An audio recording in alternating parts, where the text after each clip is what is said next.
Leo tunaenda kujifunza topic muhimu sana kwa lengo la kuhakikisha afya ya mwanadamu inabaki katika mazingira ya usalama kabisa. Kama unapitia changamoto kuhusiana na homoni zako zinaonekana zimepanda au homoni zako zinaonekana zimeshuka, au kuna hali fulani ambayo inatokea ndani ya mwili wako na unahisi hauelewi, na tatizo kubwa umeenda kupima, labda umeambiwa homoni ya testosterone iko kwa kiwango cha juu sana au iko kwa kiwango cha chini sana. Sasa leo tunaenda kufahamu nini maana ya homoni ya testosterone, inafanyaje kazi katika mwili wa mwanamke, na inapozidi, inapopungua au inapokuwa wastani huwa ina faida gani na ina hasara gani. Lakini unafahamu kwamba homoni ya testosterone huwa ina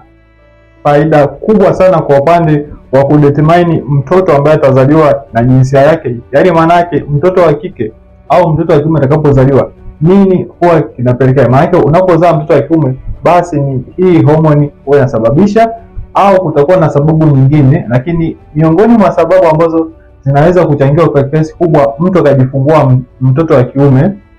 ni uwepo wa homoni ya testosterone.